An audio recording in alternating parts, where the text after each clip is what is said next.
नमस्कार बच्चों, कैसे हो आप सभी लोग। आज हम क्लास 10 प्रश्नावली 5.2 का प्रश्न नंबर 11 देखेंगे। ठीक है, तो चलिए शुरू करते हैं। 11वां प्रश्न हमारा क्या कह रहा है, ध्यान से पढ़िए। एपी की सूची हमको दी गई है 3, 15, 27, 39 डॉट डॉट डॉट। ठीक है, का कौन सा पद उसके 54वें पद से 132 अधिक है। ठीक है बच्चों, समझिएगा प्रश्न को। हमको एपी की सूची दी गई है, इसमें पूछा है कि इस एपी की सूची का कौन सा पद उसके 54वें पद से 132 अधिक है। ठीक है, इतनी चीजें क्लियर हो गई। इसमें पूछा है कौन सा पद, हमने मान लिया एनवा पद। एनवा पद 54वें पद से 132 अधिक है। ठीक है, अभी हमको क्या दिया गया है, सबसे पहले हम वो लिखते हैं। हमको क्या क्या चीजें दी गई हैं यहां पर लिखेंगे। हम दिया गया है। अब हमको क्या दिया गया है, सबसे पहले 3 दिया गया है। ए बराबर 3। ठीक है, फिर डी बराबर हमको पता है, निकाल लेंगे। कैसे निकाला जाता है ये तो पता ही है, a2 माइनस a1। तो a2 कितना है, 15 है, 15। a1 कितना है, 3 है, माइनस 3 बराबर कितना आ जाएगा हमारा, 12 आ जाएगा। यही हो जाएगा डी का मान 12। ठीक है, इतनी चीजें क्लियर हो गई। अब बच्चों हम एक लैंग्वेज लिखेंगे। अभी हमने माना एनवा पद 54वें पद से 132 अधिक है, तो यहां पर लिखेंगे कि चूंकि चूंकि एनवा माना चूंकि रहने दीजिए, माना एनवा पद 54 उसके का मतलब यहाँ पे किससे है, उसके का मतलब हमारा इस एपी से है। ठीक है, उसके 54वें पद से 132 अधिक है। ठीक है, इतनी चीजें क्लियर। हमने माना एनवा पद उसके 54वें पद से 132 है, अधिक है। ठीक है, अब देखिए उसका का मतलब क्या है, इस एपी से है। ठीक है, तो अभी हम इसका मान लिखेंगे। सबसे पहले देखिए एनवा पद हमने लिखा है ना, तो एनवा पद को हम क्या लिख सकते हैं, एनवा पद को हम ए एन लिख सकते हैं। ठीक है, एनवा पद को हम ए एन लिख सकते हैं। और 54वें पद को क्या लिख सकते हैं, एक 54वें पद को ए 54। अब बराबर है ना, ए एन हमारा है 54वें पद से 132 अधिक है, तो बराबर है ना, मतलब तो ये क्या हो जाएगा, ए 54 प्लस 132। इतनी चीजें क्लियर हो गई बच्चों।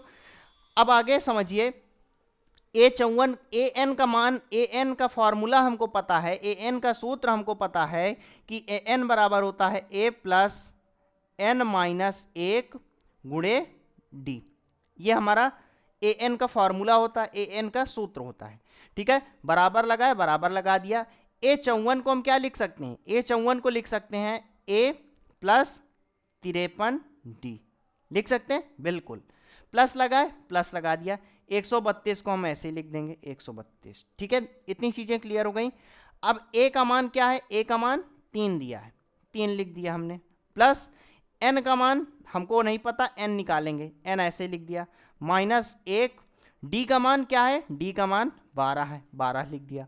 ठीक है, बराबर लगाए, बराबर। अब फिर ए का मान 3 दिया है, 3 लिख दिया। प्लस 53 को ऐसे ही लिख देंगे, डी गुणे में है, गुणे में डी का मान 12 दिया है तो 12 रख देंगे। प्लस प्लस लगाए, 132 को हम ऐसे ही लिख देंगे। ठीक है, इतनी चीजें क्लियर। अब बच्चों क्या करेंगे हम, अब n-1 है ना, n-1 में हम 12 का गुणा कर देंगे सबसे पहले।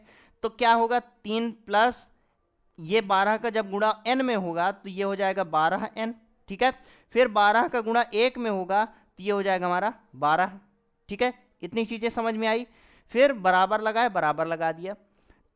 अब इस 12 का गुणा इसमें हो जाएगा। सबसे पहले 3 को हम 132 में जोड़ देंगे, 3 को हम 132 में जोड़ देंगे तो ये कितना हो जाएगा, दोनों प्लस के जुड़ जाएगा, 135 हो जाएगा। ठीक है, तो पहले हम गुणा करके लिखेंगे कि 12 का गुणा जब 53 में होगा तो 12 तिहाई 36, 3 हासिल, फिर 12 पंचे 60 और 3 हासिल था तो 63 हो गया, 636। और इस 3 को हमने इसमें जोड़ दिया था, दोनों प्लस के थे इसलिए, तो ये कितना हो जाएगा 132 प्लस 3, ये हो जाएगा हमारा 135।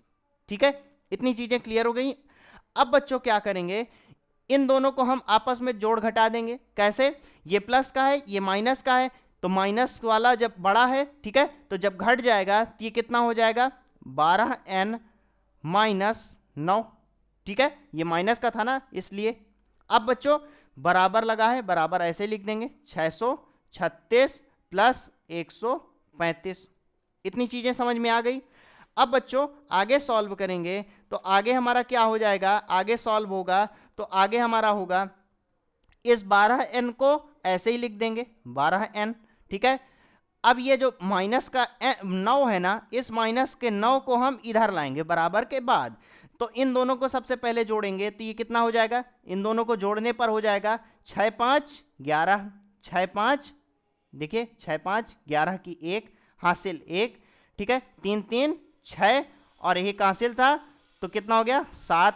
ठीक है, और 6 1 7, 771।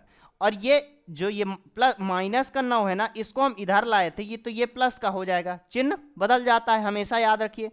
अब जब बदल जाएगा चिन्ह हमारा तो ये कितना हो जाएगा 12n था ना, 12n था तो ये 12n को हम ऐसे ही लिख देंगे 12n प्लस इन दोनों को जोड़ देंगे, तो इन दोनों को जोड़ेंगे तो 9 में 1 जुड़ेगा तो 10 हो जाएगा, 10 की 0 हासिल 1, 7 1 हासिल था तो ये हो जाएगा 8, फिर 780। ठीक है, इतनी चीजें क्लियर। अब 780 और ये 12n लिखा है तो n का मान हम निकाल सकते हैं, बिल्कुल। कैसे निकलेगा, n का मान हो जाएगा 780, ये गुणे में था इधर आएगा तो ये बट्टे में हो गया, बट्टे में हो गया, और बट्टे में हो गया। अब 12 से जब इसमें भाग देंगे तो कितना हो जाएगा, 12 से जब भाग देंगे तो 12 12 छंग 72, 12 छंग 72 और 6 बचा तो 12 पंचे 60। ठीक है, ये हमारा आ गया 65। तो ये n बराबर कितना हो जाएगा 65। यही बच्चों हो जाएगा हमारा आंसर। ठीक है, यही हो जाएगा हमारा आंसर। तो बच्चों उम्मीद करता हूं कि आपको ये वीडियो समझ में आया होगा। अपनी तरह से मैंने बहुत ही समझाने की कोशिश की है। अगर आपको फिर भी नहीं समझ में आता है तो आप कमेंट करिए, मैं आपका रिप्लाई जरूर दूंगा। कोई चीज़ नहीं समझ में आती है दोबारा वीडियो बनाकर डालूंगा। ठीक है, तो मिलते हैं अगले वीडियो पर। जय हिंद।